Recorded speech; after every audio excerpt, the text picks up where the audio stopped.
और अंदर रस होगा, अंदर रस होगा, तब ही मीठापन पैदा होगा। आपकी भाषा में, आपके व्यवहार में, आपके विचार में मिठास पैदा होगी, वरना नहीं हो सकती। पहला कारण हम बता रहे हैं कि भगवान की पूजन करें तो कैसे करें? ये विधि डालो ये मतलब बड़े जो बाढ़ ऐसे गाओगे ना तो न तो तुम्हें आनंद आएगा, न सुनने वाले को आनंद आएगा, और बाजू में खड़ा होगा उसको भी बड़ी परेशानी महसूस होगी, कहाँ खड़े हो गए। और अगर इसे बढ़िया गाते हैं, क्या करें? स्वर नहीं है मेरा अच्छा, आप ये कह सकते हैं मेरे पास अच्छा स्वर नहीं है। जिसका अच्छा स्वर है उससे कहिए तुम गाओ, हम सुनेंगे, हम बोलेंगे, हम आपके साथ ही बोलेंगे। अच्छे स्वर की पहचान है, अच्छे स्वर की पहचान है कि हम उसे सुनते हैं तो उसे और सुनने का मन होता है और सुनाओ। तो अच्छे स्वर से भगवान की आराधना गाएं, अच्छे स्वर से गाएंगे आपके जीवन में आनंद आएगा।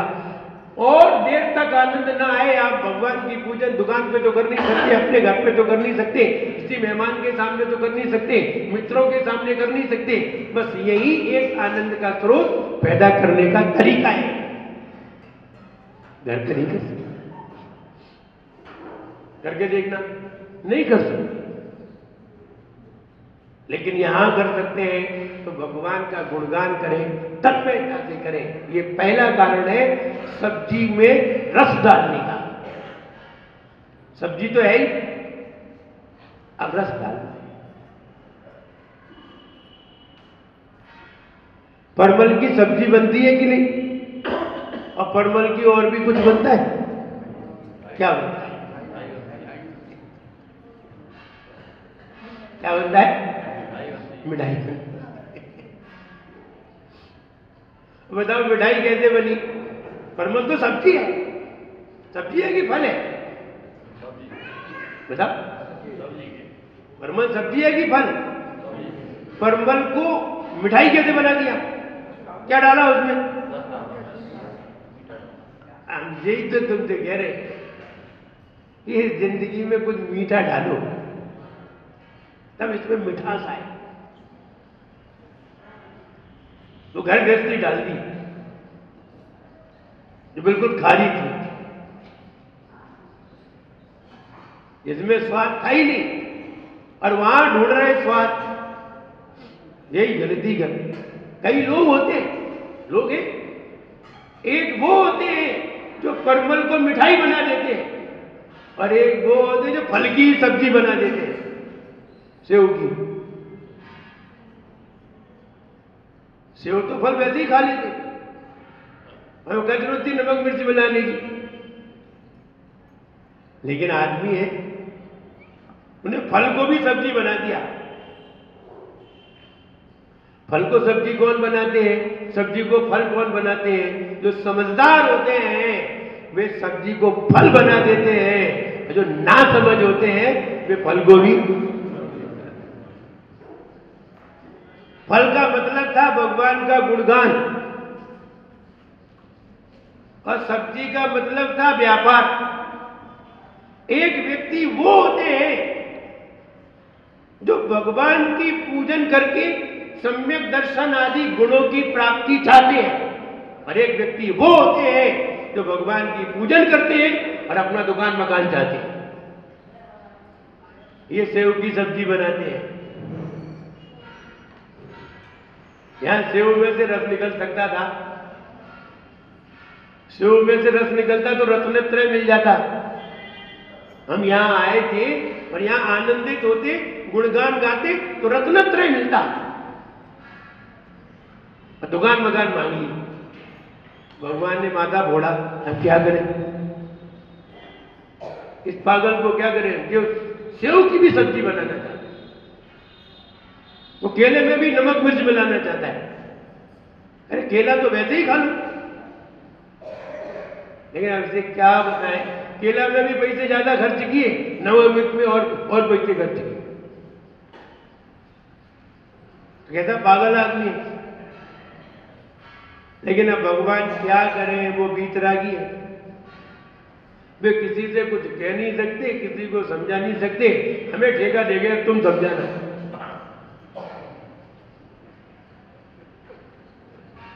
बोले हमारी बात तुझे समझ नहीं सकती, अब तुम समझा देना इन्हें। और हम समझा रहे हैं तो अब समझ में नहीं आ रही। मना ने सेव की सब्जी, सेव की सब्जी नहीं बनानी चाहिए, सेव तो वैसे ही खा लेने। सब्जी में सब्जी बनाने के लिए मेरी मजबूरी है। अगर सब्जी में स्वाद होता तो हम कभी भी सब्जी में नमक मिर्च नहीं मिलाते। स्वाद होता तो। लेकिन अब उनको क्या करें, जिन्होंने भगवान की पूजा भी संसार के लिए कर ली। भगवान की पूजा संसार के लिए कर ली। भगवान की पूजा में भी संसार मांग लिया, भगवान की पूजा में भी राग द्वेष मांग लिए, भगवान की पूजा में भी विषय भोग मांग लिए। अरे विषय भोग त्याग किए जाते थे, तुमने वहां और बढ़ा दिया। इसे ही अज्ञानता कहते हैं। इसे ही अज्ञानता कहते हैं। और अज्ञानता में हम कितना भी कार्य कर लें, अज्ञानता में कितना भी कार्य कर लें, कोई फलदायी नहीं होता। ज्ञान पूर्वक छोटा सा भी कार्य करें तो बड़ा फल देने वाला। अज्ञानता में बहुत सारे बीज डालो, गेहूं ले आओ और अज्ञानता में डाल दो, और अज्ञानता में डाल करके और वहां तुम अपनी गाड़ी घुमाते रहो उसके ऊपर, तो एक भी बीज फलेगा नहीं। अब ज्ञान में बीज डाला है तो गाड़ी को रोकना पड़ेगा, रोंदने को रोकना पड़ेगा। अगर रोंदोगी तो बीज खत्म हो जाए। इसलिए अगर हम भगवान की पूजन करते हैं तो हमें आनंद खुद ही लेना पड़ेगा और प्रमुदित मन से आना पड़ेगा मंदिर में। और प्रमुदित मन से आएंगे तो हमारा मन और खुश होगा। और अगर प्रमुदित मन से नहीं आए तो भगवान को देख करके भी तुम्हारा मन खुश नहीं। आप मेरे पास आते, आप हम लोगों को देखते, हम लोग कितने दुखी रहते हैं, देखते हम लोग कितने दुखी रहते। नहीं, आपके चेहरे पे तो दुख नजर ही। और ये बताओ, हम दुखी हो तो तुम्हें कैसा लगेगा? तो तुम्हें बड़ा दुख हो। और हम खुश हैं तो बोले जय तो देखने आते हैं। दुखी चेहरे तो घर पे ही बहुत है, एक दूसरे के देख के ही समझ जाते हैं कितने दुखी। हम खुशी देखने के लिए आते हैं और आपके चेहरे पे खुशी देखते हैं तो हम भी थोड़े खुश हो लेंगे, क्योंकि खुश को देख करके खुशी प्राप्त होती है और दुखी को देख करके दुखी। हम भगवान की मुद्रा देखते हैं, आनंदित मुद्रा देखते हैं, क्या आनंद में बैठे हुए हैं, वीतरागता में बैठे हुए, उनको देख करके हमें खुशी होती है। और खुशी होना ही खुश होने का तरीका है। और हम आए और हमें कुछ पता ही नहीं है, हम आते हैं और रूढ़िवादिता की तरह रोज आते हैं और रोज जाते हैं, तो हम आनंद महसूस नहीं कर पाते। तो हम ये कहना चाहते हैं, अगर हमें सब्जी की तरह नीरस जीवन मिला है, रस हमें पैदा करना है। निकला या रस कहीं भी नहीं आता, रस को निकालना पड़ता है। गन्ने में भी रस दे दिया है प्रकृति ने, निकाल के नहीं दिया। अब निकालो, दांत है तो यहां निकालो, नहीं है तो दूसरी मशीन पे निकालो, लेकिन निकालना तुम्हें पड़ेगा। सुख कहीं भी नहीं है, सुख को सब जगह से निकाला जाता है, दुख सर्वत्र है, चाहे कहीं देख लो दुख ही दुख है, चारों गति में दुख ही दुख है, सुख कहीं भी नहीं है, सुख पैदा करना पड़ता है। गरीबी हमें मिलती है, अमीरी पैदा करना पड़ती है, दुख पैदा करने की जरूरत नहीं है, पहले से ही है। रोते चले आ रहे हैं, रोते ही चले जाएंगे, रोते ही रहेंगे। जो रोते रहते हैं अंत में भी रोते हैं, और जो रोते नहीं है वे अंत में कभी भी नहीं, जो हंसते हैं। कहने का मतलब ये है, पहले भगवान की पूजन में रस आना चाहिए, आनंद आना चाहिए, और आनंद आएगा तो फिर बिल्कुल। और आनंद सबसे पहले कहां से प्रारंभ होगा? भगवान के दर्शन से, भगवान की पूजन से। पहला कारण है।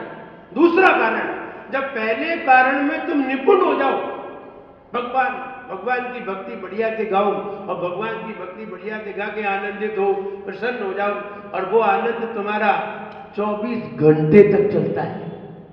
आप सवेरे 1 घंटे भगवान की आराधना करो, बच जाता है, तन्मय हो जाए। तन्मय से मतलब है आंख के पड़ोस में कौन खड़ा है तुम्हें ये पता नहीं होना चाहिए, तुम हो और भगवान, बस। फिर देखिए आप 1 घंटे भगवान की पूजन करके जाइए, 24 घंटे तक असर रहता है। लेकिन तुमने वैसे ही पढ़ दी जैसे अभी हमने पढ़ दी थी, तो उसका असर हिरानंद निर्मल की धोई गर्भ रंगमेल सरल कर लिया जगत में ना, यहाँ रस ना वहां रस। बाद में भी इसको सुन के भी रस नहीं है। चिदानंद निर्मल कियो धोए कर्म रज में सरल करी या जगत में भविजन हो शिव गे। इसका असर होगा। ये कर्ण को भी अच्छी लग रही है, मन को भी अच्छी लग रही है, और ऐसा मन आ रहा होगा ऐसे ही हम गाया मन आ रहा, और ऐसा सुनने के बाद घर पे बैठ के भी ऐसे गाने का प्रयास करोगे, क्योंकि अच्छी है। हम ये कहना चाहते हैं कि भगवान का गुणगान पहला कारण। दूसरा कारण, जब इसमें निपुण हो जाओ, बढ़िया गाने लगो, आनंदित होने लगो, अब स्वाध्याय करो। ये दूसरा तरीका है जिंदगी में रस पैदा। और अगर तुमने स्वाध्याय नहीं किया है और पूजन की है, तो पूजन तो हो जाएगी, लेकिन पूजन का अर्थ तुम्हें मालूम नहीं। और अर्थ नहीं मालूम है तो अर्थ के बिना सारे कार्य व्यर्थ है। अर्थ के बिना सारे कार्य व्यर्थ है। अर्थ मालूम हो, अर्थ मालूम नहीं है जो क्या करें, बढ़िए प्रयास करिए। हमारा धर्म के क्षेत्र में कोई प्रयास नहीं होता, और अन्य क्षेत्र में देखो कितना प्रयास है। बच्चे को कहाँ पढ़ाना है, कहाँ ले जाना है, इंदौर पढ़ाएं कि दिल्ली पढ़ाएं, जयपुर पढ़ाएं कि अजमेर पढ़ाएं, कौन सी कॉलेज में पढ़ाना है, सब पूरा दिमाग। भगवान की पूजा कैसे करनी है, हमें थोड़ी करनी है। अब रस आएगा कहां से, कहां से आनंद कहां से आएगा? हम आनंद कहां ढूंढ रहे? बच्चों में, पराई वस्तु में आनंद ढूंढ रहे हैं, और फिर कह रहे हैं कि सब्जी बहुत अच्छी। हमें कौन समझाए? कि ऊपर से तो रस डाले गए हैं और फिर भी तुम उसे अच्छा बता रहे हो। हमने बाहर की चीजों को इकट्ठा करके ज्यादा मिट्टी इकट्ठी कर ली और खुश हो रहे, मेरे पास बड़ी मिट्टी है, हाँ ठीक है, खुश हो। तब ये विचार करना चाहिए हम कहाँ रस ढूंढ रहे हैं।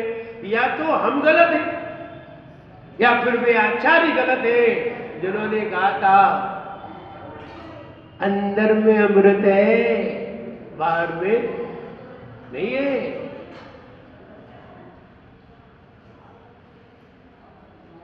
मृग नाभि में सुगंधी ढूंढे वो हाथ गंदी। बोले अंदर आनंद था और तुम बाहर ढूंढ रहे थे, शैम्पू लगा के, सेंट लगा के खुशबूदार बनना चाहते हो। तुम्हारे अंदर तो स्वयं ही खुशबू थी, तुम बाहर से लगा तो लगता है तुम समझदार हो। इसलिए सब्जी खाने वाले लोग समझदार नहीं होते, फल खाने वाले लोग समझदार। क्या करें, कल से फल खाने लगे? नहीं नहीं, फल खाने नहीं लगो। फल खाना तो सरल है, जिंदगी को फल बनाओ, बस ये कहना है। सब्जी से फल बना सकते हो, सब्जी की भी मिठाई बनती है, लौकी की भी तो बन जाती है। लौकी तो ऑल इन वन है, उसकी तो कुछ भी बना सकते हैं। तो कई लोग होते हैं जो नीरस को रसदार बनाते हैं और स्वाद से खाते हैं, लेकिन कई लोग होते हैं जो रस को भी नीरस बना देते हैं। सेव फल की सब्जी बना लेते हैं, एक लौकी से कलाकंद बना रहा है, एक सेव फल की सब्जी बना रहा है। बताओ कौन समझदार है? समझदार कौन है? बोले अपने अपने स्वाद की बात है। नहीं, स्वाद की बात नहीं है, समझदारी की बात करिए। जिंदगी सब्जी की तरह है, जिंदगी को फल बनाना है।